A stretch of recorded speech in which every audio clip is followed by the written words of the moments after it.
है ना, चलिए।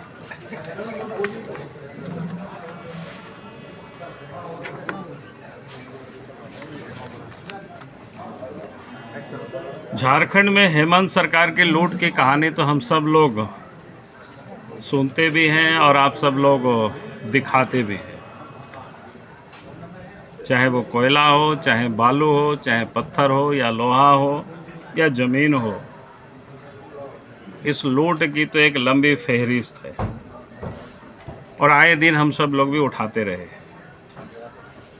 आज मैं आप सब लोगों को, आप सबके संज्ञान में भी बातें आई, विधानसभा में भी उठा, क्योंकि कल बीते रात को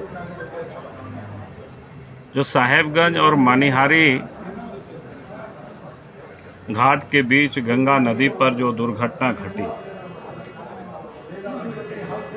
इस दुर्घटना की आशंका आज नहीं बल्कि 2021 से ही हमको ये था।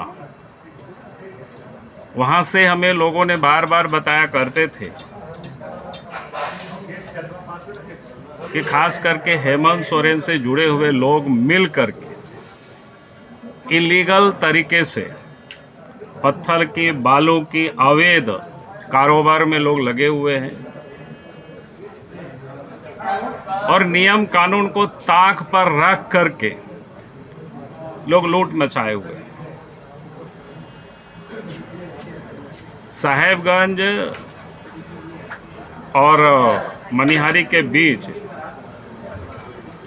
जो घाट है, एक तो वहाँ एक घाट है समदा घाट, और वहाँ से मनिहारी के बीच जो फेरी सेवा की जो परिचालन होती है,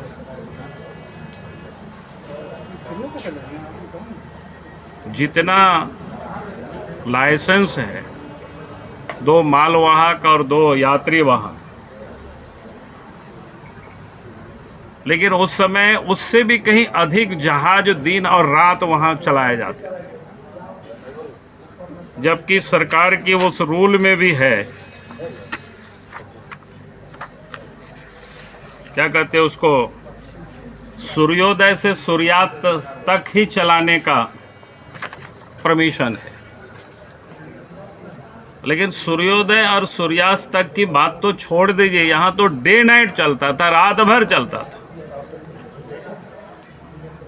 इलीगल चलाया जाता था।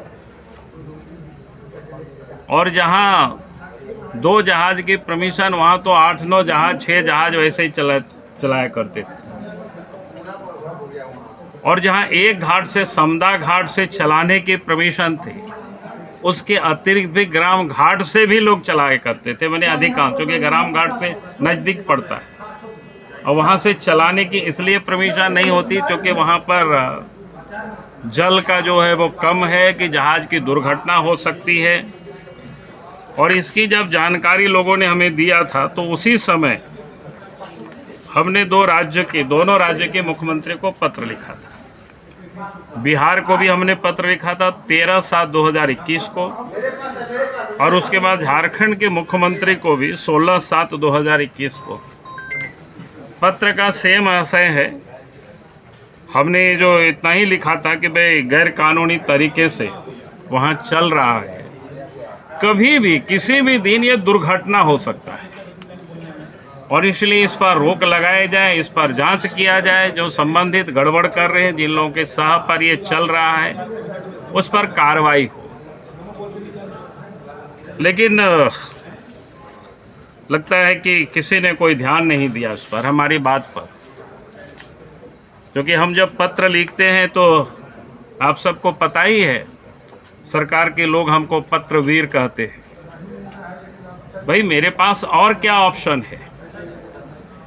हम आवाज़ ही तो उठा सकते हैं, सरकार को हम सूचित ही कर सकते हैं, जहाँ से भी हमको सूचना मिलती है कि हम कोशिश करते हैं सरकार को उसे अवगत करावे, और हम सरकार को समय समय पर पत्र लिखते हैं। और कल जो दुर्घटनाग्रस्त हुई, क्योंकि हमारे पास जो जानकारी है, जितनी जानने की हमने कोशिश की, हालांकि उस पर भी पर्दा डालने की भरसक कोशिशें चल रही है। और पर्दा किस प्रकार से डाला जा रहा है जब विधानसभा की सत्र प्रारंभ हुआ, विधायकों ने जब आवाज़ उठाई इस पर, तो सरकार के मंत्री ने कहा कि हम बात करके हम सदन में चलते सत्र में हम उत्तर देंगे। और उन्होंने जो उत्तर दिया, अब जांच कौन करेंगे? एसी, एसडीओ, एमबीआई और माइनिंग विभाग के अफसर। मैंने एक टीम गठित करके, आप बताओ कि ये लोग क्या जांच करेंगे भाई? ये लोग तो सारे के सारे लोग संलिप्त हैं। ये लोग तो मिलजुल करके ही वहाँ पर पत्थर के बालों की तस्करी करा रहे हैं, इलीगल काम करा रहे हैं। और फिर सरकार बोलती है कि इन लोगों की कमेटी ये जांच करेगी और वो रिपोर्ट देगी। इससे बड़ी हास्यास्पद और क्या हो सकती है? इसलिए हमने कहा है कि भाई एक तो पहला काम ये होना चाहिए कि साहेबगंज जो नाविक यातायात जो समिति है उसको ब्लैक लिस्टेड कर देनी चाहिए, तुरंत काली सूची में उसको डाल देना चाहिए, उसको लाइसेंस को रद्द कर देनी चाहिए। और उसके साथ साथ उसकी कमेटी के जो लोग जहाज का परिचालन कर रहे हैं उन लोगों के ऊपर दफा 302 के तहत मुकदमा दर्ज होनी चाहिए और उन लोगों की गिरफ्तारी होनी चाहिए बिना विलंब की। और पूरी घटना की सीबीआई से जांच होनी चाहिए, क्योंकि साहेबगंज जिला की घटना है। और आपने देखा कि हम